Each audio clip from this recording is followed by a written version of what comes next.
ici Marc de Hockey Supremacy pour une chronique sur le nouveau Hyperlite 2. Pour ceux qui ont connu le Hyperlite 1, qui était la version 2021, le Hyperlite 2 est très similaire, mais Bauer a su améliorer les caractéristiques qui avaient besoin d'amélioration. Donc avant de vous présenter l'Hyperlite 2 en profondeur, je vais vous remontrer le Hyperlite 1 que j'ai ici et les deux choses qui devaient améliorer. Premièrement, la languette était somme toute problématique sur l'Hyperlite 1 pour deux raisons en gros. Premièrement, c'était les côtés, les rebords. Les rebords étaient super durs, donc ça causait souvent des problèmes au niveau des malléoles. Ça créait de l'inconfort. La languette, elle tournait dans le patin. C'était vraiment pas l'idéal. L'autre chose aussi que les gens n'aimaient pas au niveau de la languette, c'était la rigidité. La languette est vraiment raide. Ça prend quand même un bout de temps avant qu'elle se place. Ça, c'était le problème majeur du Hyperlite 1. Ensuite, c'est au niveau de leur nouvelle semelle à giletter qu'ils avaient mis sous le patin. Si vous vous rappelez bien, la semelle à giletter, dans le fond, ce que c'est que la partie avant du patin est faite en carbone, où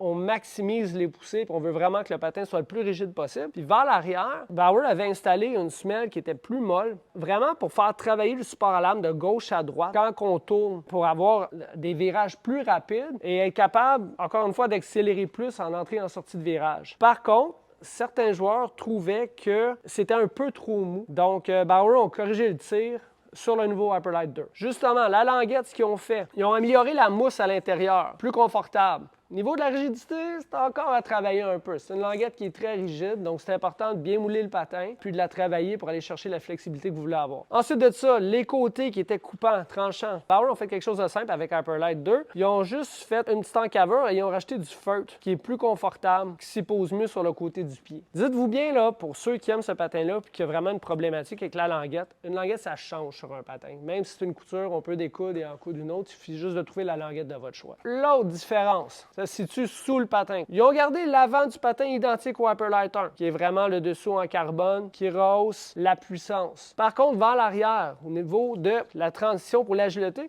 le nouveau matériau qu'ils ont utilisé est beaucoup moins mou. Il est encore plus mou que du carbone, que du plastique standard. Donc, le support à lame va quand même travailler de gauche à droite. Mais c'est pas tout. Ce qu'ils ont fait aussi, c'est qu'ils ont un nouveau support à lame. Le nouveau Bauer Powerfly. Le poteau avant est ultra rigide, un peu comme le dessous du patin. Puis si on s'en va vers l'arrière, le poteau arrière est mou, latéralement, côte à côte.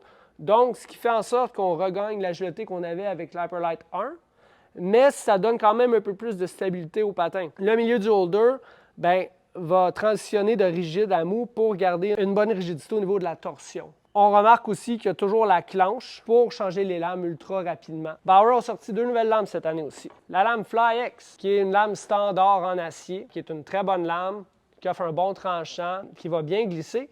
Puis on remarque aussi dessus qu'ils ont racheté des petites lignes pour ceux qui aiment faire profiler leur lame pour changer le point de ballon. Ça, c'est très personnel. L'autre lame qui est disponible, c'est Fly TI, qui est la même lame, même profil. Par contre, elle a un revêtement de titanium. Bon, OK. C'est quoi le but de mettre un revêtement sur une lame? Ça rehausse deux choses. Ça donne la rigidité à la lame. Donc, la lame est plus rigide, encore une fois, en torsion. Qu'est-ce que ça apporte? Ça apporte une meilleure poussée. La lame, elle se déforme moins lorsqu'on pousse. Ensuite de ça, ça permet à la lame de garder sa rétention de corps. Donc, elle fait des coches moins rapidement. Ça peut être avantageux. Mais les deux lames sont bonnes. Donc, ça, c'est pour les nouvelles lames Bauer. Les autres différences maintenant. Bauer, là, cette année, ils sont arrivés avec un nouveau protège-tendon qui est très similaire à l'ancien. Ils ont juste changé le graphique dessus. C'est la même forme.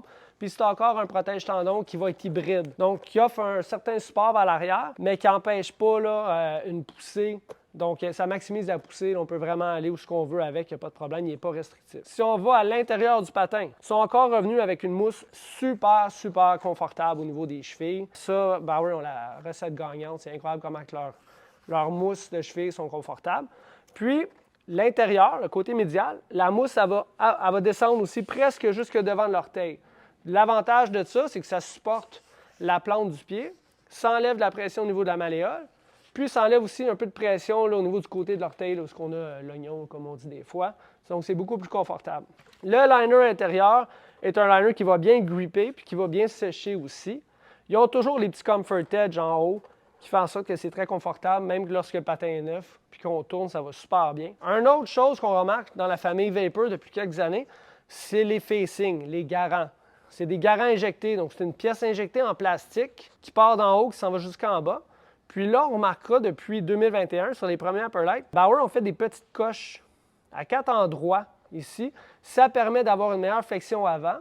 Puis aussi, quand on attache le patin va mieux wrapper notre pied. Il va mieux l'envelopper. Lorsque les patins sont neufs, qui sortent de la boîte, OK, on remarque que les patins là, sont archi rigides. C'est vraiment, ça en est désagréable. C'est important de noter que le patin, une fois qu'il va être thermoformé, bien, le patin il va vraiment prendre la forme du pied. On va être capable là, de le faire tourner et faire wrapper votre pied. Ça change complètement le fit du patin. Donc, il faut en tenir compte quand on essaie des patins en magasin. C'est quoi l'avantage d'avoir un garant injecté? Bien, c'est au niveau du transfert d'énergie. Le fait que ce soit une pièce, quand on fait notre poussée, ça travaille tout ensemble. Donc, ça va donner un effet de rebond, du recoil, comme on dit dans le jargon. Pourquoi d'abord qu'il ne l'envoie pas jusqu'en avant? Pourquoi que la partie avant, c'est un œillet seul, carrément seulement pour l'usine de fabrication pro, pour les patins custom? Parce que des fois, quand on fait un patin custom, le joueur ou la joueuse va vouloir un 8 et quart, ou un 8 et 1 8, ou un 8 et 16, puis ils doivent jouer avec la dimension du devant de patin. La partie injectée en plastique au complet, ils ne pouvaient pas rien faire avec. Donc, les joueurs se ramassaient à être obligés de prendre des vapors, mais avec des œillets standards. Tandis que maintenant, ils peuvent jouer avec la partie du bas. Donc, ils peuvent l'allonger ou la raccourcir au besoin. Le côté médial, le côté intérieur, est toujours un petit peu plus long. Les patins sont asymétriques. C'est quoi le but derrière ça?